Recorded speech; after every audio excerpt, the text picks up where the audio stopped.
à Moradia e à Alfama. No verão, fizeram em 2013 e vão também fazer em 2014. Levantaram um bocadinho o véu, a Escola de Fado vai ser impulsionadora em 2014 das visitas guiadas à Moradia e à Alfama. Aproveitem, é aos fins de semana, nada como ir conhecer e ir ouvir o fado ao vivo, o chamado fado vadio, que é na rua.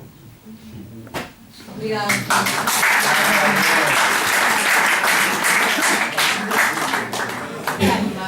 Meus caros convidados e todos os presentes, falar de fado sem falarmos de Amália Rodrigues, Carlos Paredes, é quase é um atentado. Não se pode deixar de falar destes dois ícones sem... Acaba de fazer um desafio ao meu malfeitio.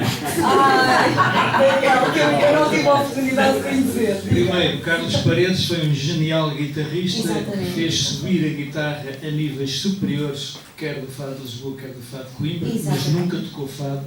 Ele próprio dizia que não sabia acompanhar fado. Eu tive o gosto de conhecer o Carlos Paredes, tinha eu 15 anos. Eu era funcionário do Hospital São José e apareceu uma vez numa festa de um colega meu do liceu, cujo pai era amigo do Carlos Paredes e gostava muito de fado, e havia lá vários guitarristas que começaram a afinar os instrumentos. O Carlos Paredes também afinou, ninguém sabia quem era o Carlos Paredes, né? Mais um que estava ali, e umas violas, e começou a cantar-se fado acompanhado. E a guitarra do Carlos Paredes ficou arrumadinha a um canto. E um fado, dois fados, três fados, e começaram os outros guitarristas, sei lá, então você trouxe a guitarra para quê? Toca, não toca? E ele com aquela voz dele sempre assim, não, eu não sei tocar fado. E aquilo andava até que o dono da casa, que já o conhecia, né, disse assim, ó Carlos, toca aí qualquer coisinha. E ele disse, pronto, está bem, vocês desculpem, isto não está bem preparado, mas isto são coisas especiais, não dá para acompanhar. E ele sozinho com a guitarra tocou um arranjo dele da Rapsódia Húngara número 2 de Liszt. E depois tocou as Quesardas de Monte e depois arrumou a guitarra e ficou tudo de boca aberta, porque era o Carlos Paredes, claro. Depois começou a ser compositor das suas próprias coisas e um genial compositor. Mas não foi um homem do fado, foi um instrumentista excepcional a quem a guitarra portuguesa deve, e nós todos devemos muito por essa elevação. A outra questão é a Dona Amália. Ai, a Dona Amália. Devemos muito à Amália Rodrigues. Sem dúvida, foi ela que fez a internacionalização do fado em segunda instância, porque a primeira instância foi uma internacionalização feita nos anos 40 por Ercília Costa, Maria do Carmo Torres, ainda acompanhados pelo Armandinho, que foram ao Brasil, Venezuela, Chile, Argentina, aqueles países da América. E depois também houve o Luís Petrolino, que era um guitarrista português do tempo do rei Dom Carlos, que chegou a tocar na corte da Rússia, para o czar, e tocou para o Eduardo VII quando ele veio a Portugal, até por causa disso é que temos para aqui Eduardo VII. Só que nessa altura a internacionalização do fado consistia em os fadistas irem tocar no estrangeiro aquilo que eles gostavam e que os portugueses também gostavam e consideravam como fado. A partir da Amália, ela, como era muito inteligente e tinha uma voz que tudo o que cantasse saía maravilhoso, não havia hipótese, passou a cantar lá fora não o que os portugueses gostavam e os fadistas, mas sim o que os estrangeiros gostavam. E então começámos a entrar no barco negro, que é uma coisa anti-fado, é a coisa mais horrorosa em termos de fado que eu conheço, uma opinião pessoal que eu aceito que possa ser contestada, mas é uma música brasileira, composta por um senhor que tinha o pseudónimo de Caco Velho, teve uma letra chamada Mãe Preta, depois o David Mourão Ferreira, porque a censura não permitia aquele tema da Mãe Preta, que era chicoteada pelo senhor, mas amamentava o filho dele, os problemas coloniais. O David Mourão Ferreira fez o Barco Negro, pronto.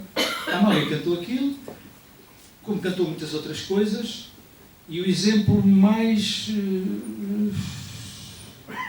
pungente que eu tenho e que prova o mal que a Amália também fez ao fado foi numa casa de fados. Eu estava com um holandês que me disse: eu venho a Portugal porque adoro fado, Eu tenho os discos todos da Amália Rodrigues, foi ao ouvir a Amália que eu comecei a gostar de fado, e isso devemos à Amália. Há muita gente que gosta de fado, começou a ouvir. Mas eu caí na asneira de perguntar ao holandês, então, desse repertório todo, qual é o fado da Amália que mais gosta? E ele disse, é aquele assim, porom pom pero pero. E eu fiquei esclarecido. Por isso, a Amália foi pena, mas não teve a atitude didática de explicar, quando cantava, que agora não é fado. Fado é isto, e agora isto já não é. E depois os estrangeiros, tudo que fosse cantado por alguém vestido de preto, acompanhado com uma guitarra e uma viola, era fado. E isso ainda hoje persiste e é pena.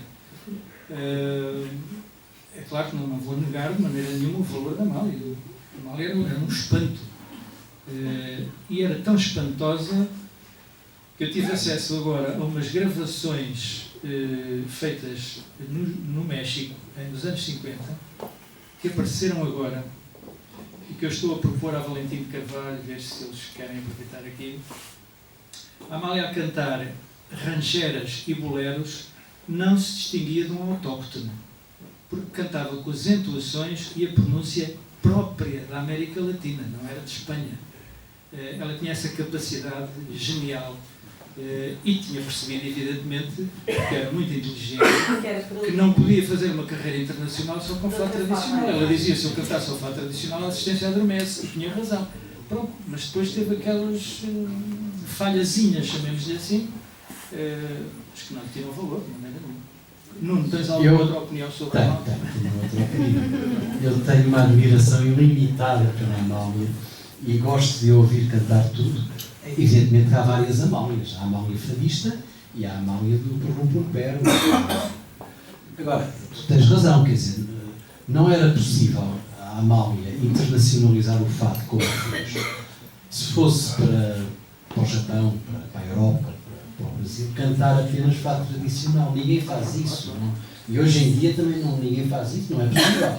Porque para os ouvidos de um estrangeiro, o terceiro ou quarto fado tradicional é tudo igual. Eles não têm capacidade para distinguir que um é em quadras, que é em quintilhas, que há um que é decassílabo. Não conseguem, é tudo igual, até porque o fado tradicional tem essa característica de ser repetitivo, não é? A música vai-se repetindo ao longo das estrofes. No fado musicado ainda há a variante do refrão, não é? Portanto, a Amália, quanto a mim, de uma forma muito inteligente, ela ia para o estrangeiro e cantava aquilo que agradava às pessoas. Ela era um animal de palco, era fantástico. No palco tinha uma presença incrível. Agora, como fadista, eu acho que ela fez um papelão. Nunca o fado hoje seria património imaterial da humanidade se não fosse a Amália.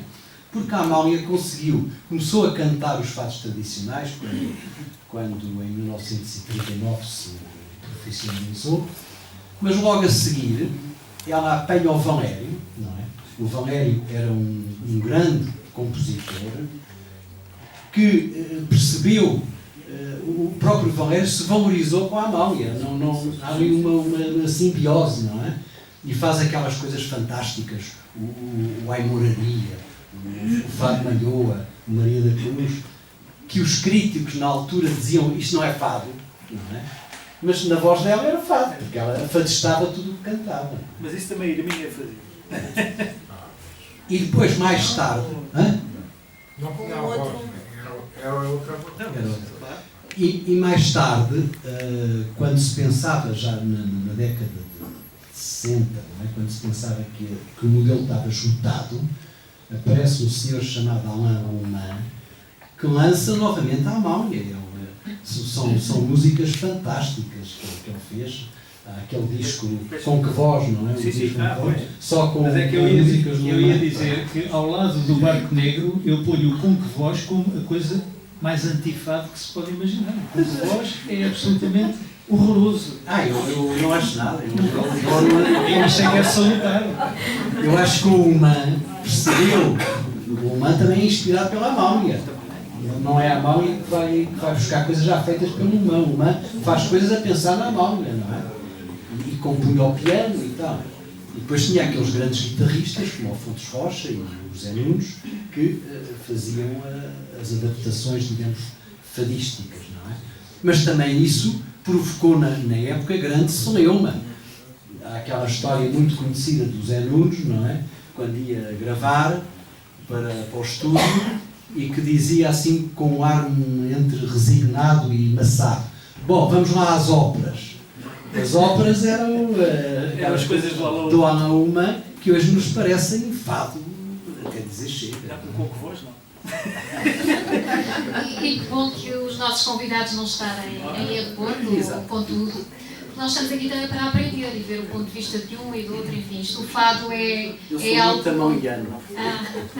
é algo que dava aqui para tantas sessões.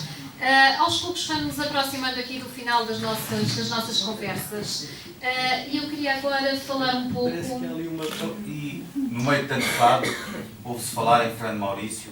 O que é que os convidados dizem de Fernando Maurício? Aqui primeiro aqui... Podes começar, já que está... Eu tenho muito apreço pelo Fernando Maurício. Eu também. Acho que é um fadista bairrista, não é? Ele nunca conseguiu sair propriamente daquele meio da Rua do Capelão e da Moraria.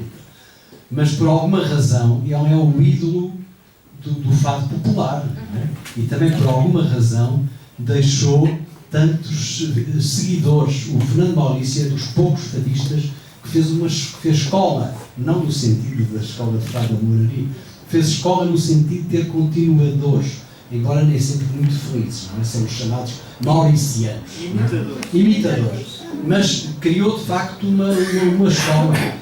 E eu gosto imenso de Maurício, acho que é um homem fantástico. O que é que de facto nunca saiu do bairro, não é? Nunca se meteu num avião para ir cantar lá fora.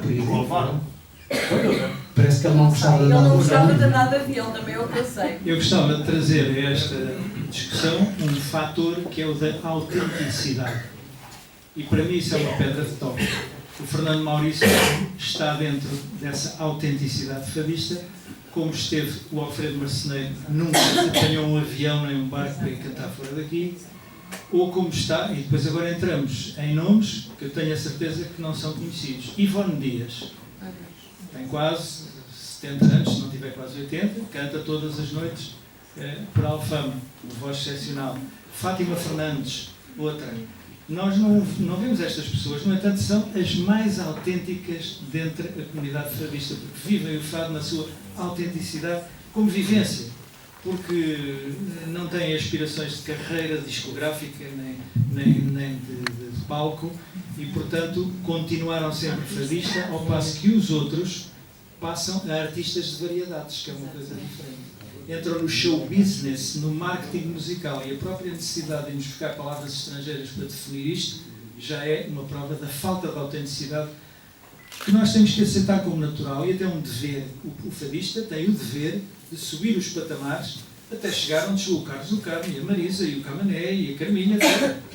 Só que esses continuam a ser fadistas quando querem, porque quando sentem a falta do fado, vão à mesa de frades ou vão a uma casa qualquer à Tasca do Chico, e a gente chega lá e às vezes paga só uma bifana e um copo de 3, ouve a Carminha ou ouve o Ricardo Ribeiro, porque eles sentem a falta de ir ali para viver o fado como deve ser. Mas depois são profissionais, têm a sua carreira e lá vão eles cantar o que os estrangeiros gostam. Já é show business, já é diferente.